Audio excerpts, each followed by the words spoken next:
So, Team Bowman Sports viewers, Merry Christmas! And to celebrate the festive season and the holidays, I'm doing a very special diecast review Monday here today.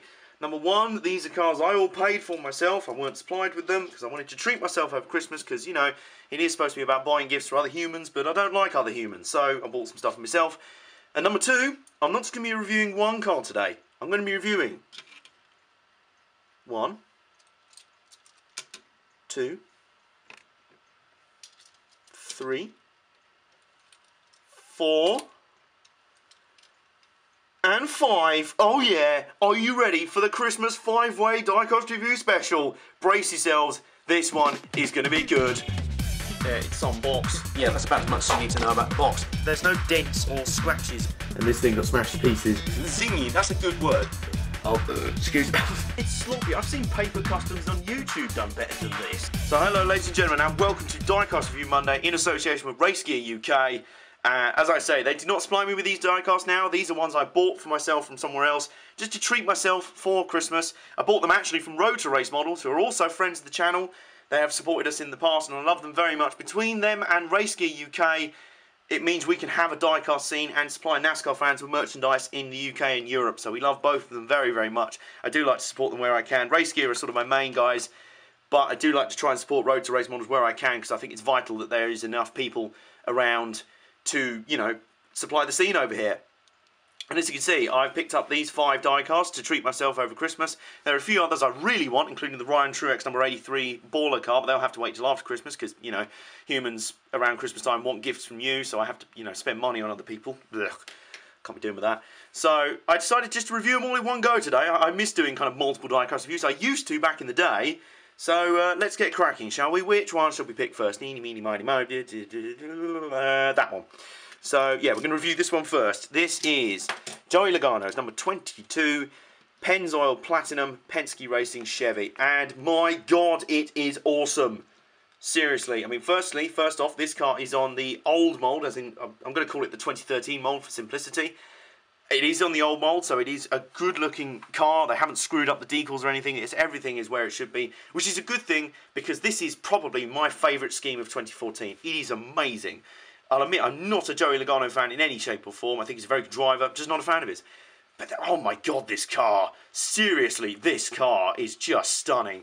It is a massive departure from the usual Pennzoil scheme, which is normally all yellow and red.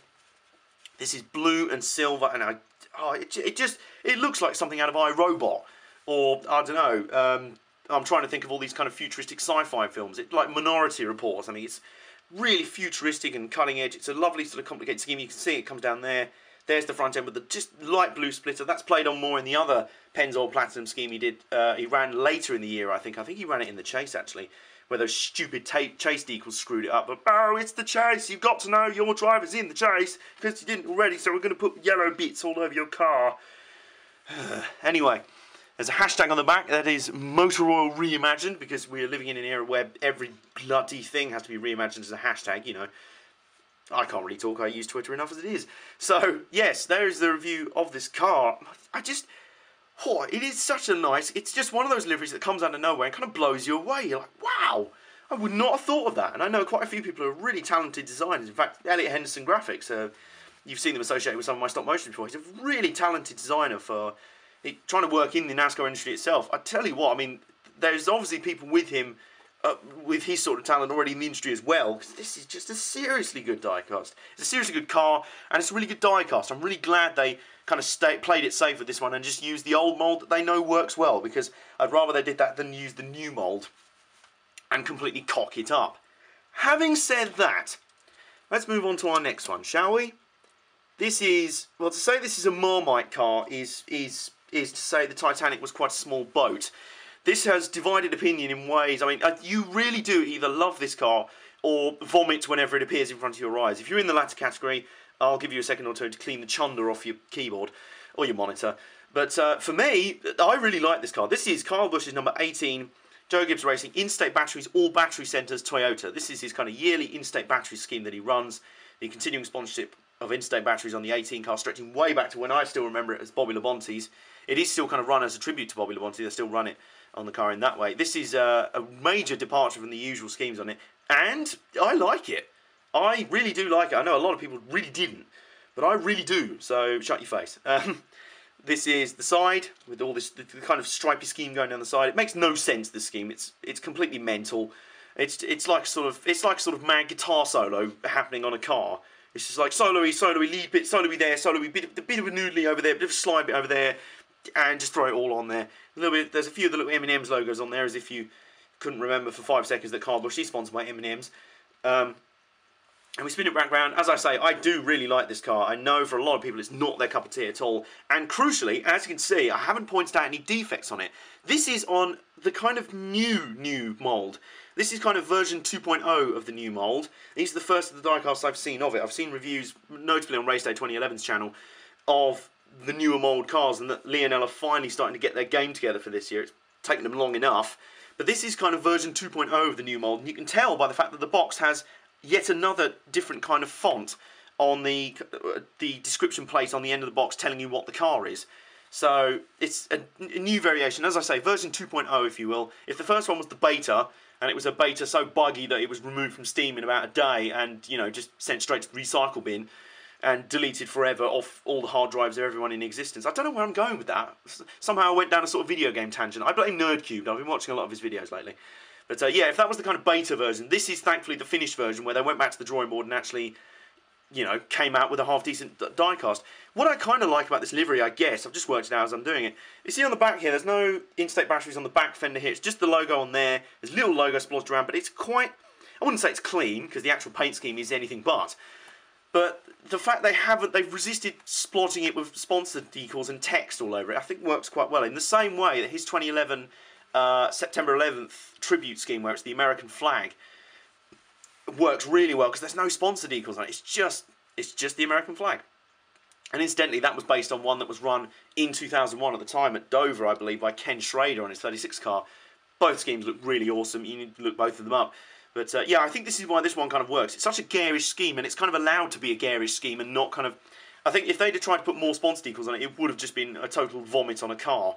But yeah, I can understand why people don't like it, but I do, so sod ya. Anyway, let's flip back to the 2013 mould, if you will. And the first of our two Salutes cars on display. This is Brad Keselowski's number 2, Miller Lite Bank of America. No, that's the Miller of the something of America. NASCAR Salutes Ford for Penske Racing, the number 2. So this is a really nice, again, it's on a good run of form today. I think I've done well with this purchase because all these diecasts are looking very, very good. As I say, we've got the stupid base on it because obviously people who buy NASCAR diecasts can't have no self-control. When they see Miller Lite, they automatically grab a Miller Lite and glug one down and then glug another one, and then they become alcoholics who ruin it. Think of the children! Sorry, you know that gets my wick.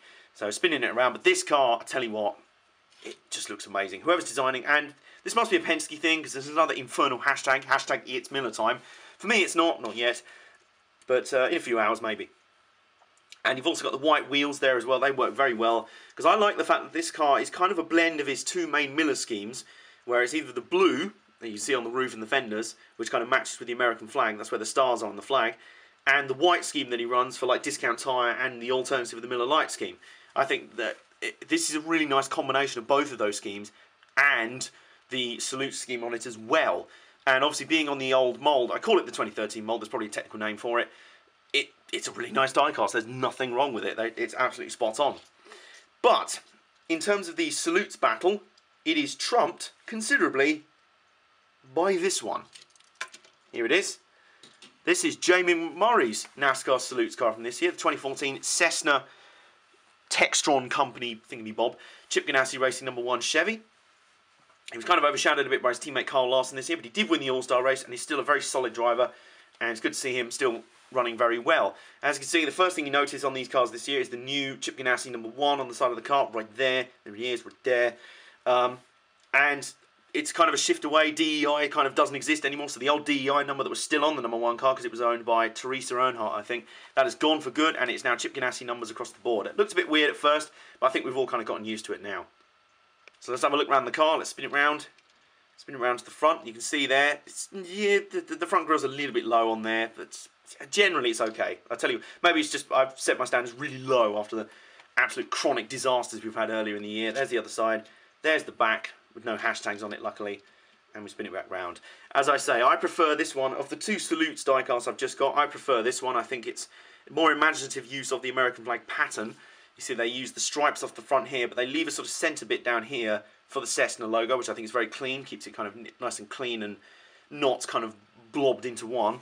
More technical terms for you. I like the fact they use the stripes in a sort of stripe up the side there. I think it's a really nice angle there, and it divides it back, makes the rear nice and plain white, which I think suits really well. It's just a really well thought out paint scheme on this one. So whoever did design this one, give yourself a pat on the back and a cookie, because I think you deserved it for this one. You really put a lot of good effort into this one. Now, the final car I'll be reviewing, nearly at the end there, the final car I'll be reviewing is one I've kind of got for myself here because it's a special one. As I say, I do want his teammate Ryan Truex, but for now, this one will do just nicely. It is Alex Bowman's number 23 Dr. Pepper BK Racing Toyota. Now, in terms of pure performance, BK Racing were absolute awful, to be honest. It genuinely looked like Team Turdberger from Days of Thunder had escaped from the Days of Thunder game and gone, right, we're going to form a NASCAR team for real. And sadly, Alex Bowman and Ryan Truex were the poor sods who had to drive their cars. Well, then Ryan Truex kind of rage quit or got fired near the end of the season. But luckily, it didn't stop his baller diecast being made, which is really good because that's my personal favourite scheme of the year. And his teammate, Alex Bowman, showed flashes of brilliance. I'm pretty sure he's a very talented driver. He did show some good drives when he ran a few races for Junior Motorsports at the end of the year.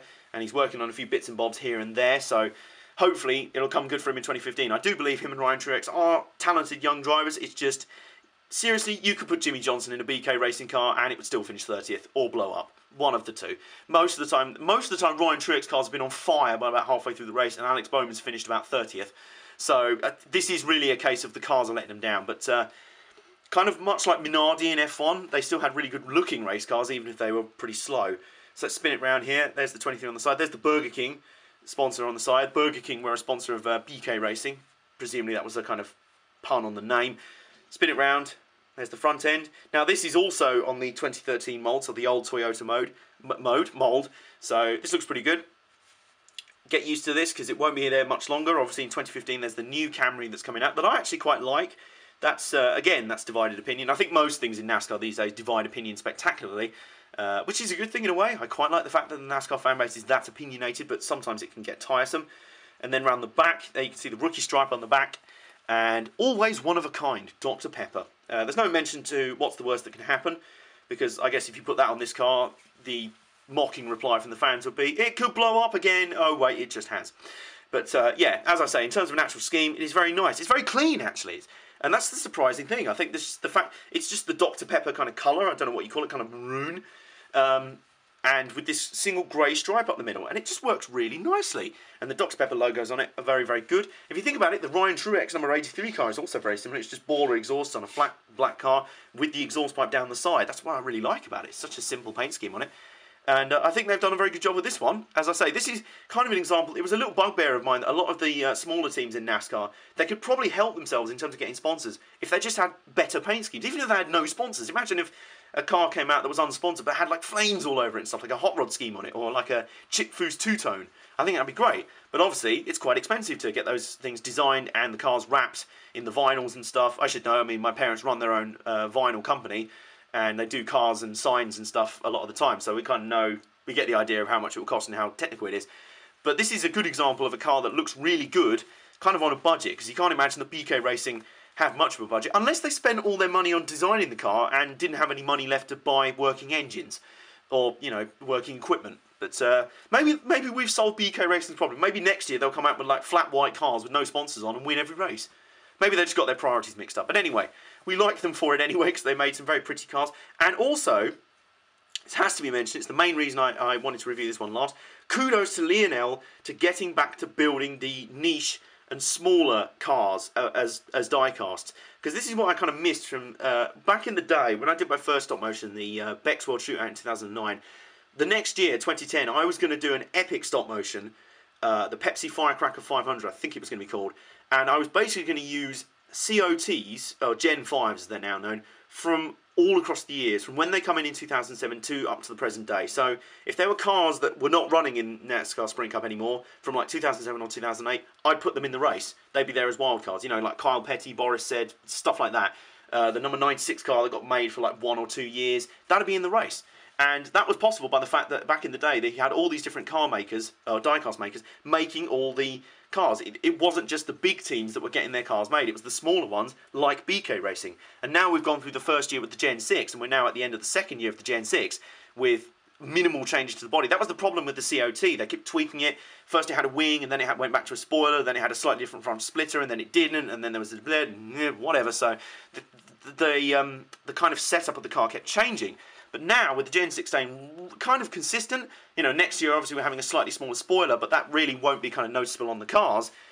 We can kind of get back to that, and it's good to see. I mean, they've built so many of the niche diecasts this year, which is really cool. They've built the BK Racing cars, they've built the Michael Waltrip number 66 that only ran part-time a few times. They've made the Trevor Bay number 21, they've made the Front Row Motorsport cars 34 and 38, maybe the 35 as well, I can't remember. And just a horde of other cars I can't even remember off the top of my head. But you can easily end up spending loads and loads of money on diecasts that ran like half the schedule or didn't even run all the races. And I think that's great. And they've made a bigger commitment to making the nationwide cars as well. They've made a few ARCA and, you know, other one-off ones. I noticed they made a Chase Elliott one for his ARCA debut race, I believe that was, at Daytona. So that's great. Kudos to you, Lionel, for having the commitment to represent all the cars on the grid equally. That is really good on you, because it makes it more interesting. Because if it was just, you know, Hendrick, Penske, Roush, Stuart Haas Racing made every year, you'd be like, oh, okay, I'm just getting the same cars every year. But this is really nice, because we don't know if BK Racing is going to be back in 2015. It's maybe a one-off. And I'm glad to have it now. It's going to be in part of the collection. It's a bit like back in the day. As I say, I do remember there were like really niche diecast stuff, and often it'd be like promos. And nowadays, it's great to see the smaller teams represented. It obviously helps them out. It gives them bigger exposure in the series. And it helps us out as collectors because we have more interesting cars to collect. You know, stuff you see on the grid. Stuff that, you know, a lot of the smaller teams now, as BK Racing are proving, they have the nicest schemes. So it's great to be able to have them as diecast. And they look really, really interesting. So, and I've just thought as well, the Tommy Baldwin Racing have been represented as well. Michael Annette's car has been made from this year.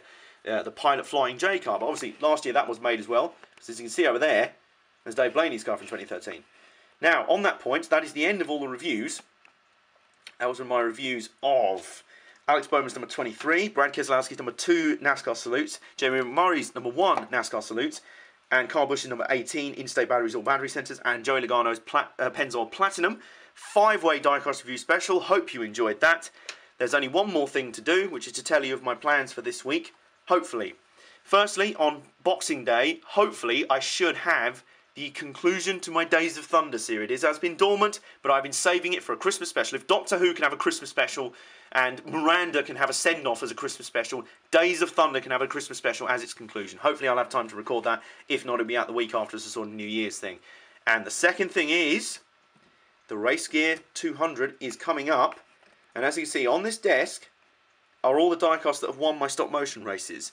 But 3 of them are that. The Jeff Burton car is there because it's my favourite. But it's going to have to make room because the Race Gear 200 has been filmed and I'm editing it as we speak, and it will go live on Wednesday at 8 PM GMT, hopefully. That'll be Christmas Eve for you. It may go out a little bit earlier, but it will be up and live on Christmas Eve as my Christmas present to you guys on Team Motorsports. So I'm keeping my tradition going of having a Christmas stop motion. I've done it for a few years now. The Bex World Shootout was out on Christmas Eve 09, and the V8 Supercars Christmas Classic last year was out on, I believe it was Christmas Eve as well, so I'm keeping a bit of a tradition going there. And I cannot wait to show it to you. I am really excited for this one. It's a really good race. I hope you enjoy it. And yeah, by the time you see the next diecast review, there's going to be someone new in that spot there. Who's it going to be? Tune in on Christmas Eve to find out. I'll see you there. I hope you've really enjoyed this review and all the diecast reviews of this year. I have huge plans for 2015. I'm really, really excited for the stuff we've got coming up. I can't wait to see it with you guys. I hope you guys will join me for the ride. It's been a great 2014. Have a happy holidays. Drink, be merry, have fun, and I will see you on Wednesday for the Race Gear 200. This time Winnerbottom completely moved, and it looks like Russell Ingall, Evan Chancellor, also moves past Jeremy McCovey.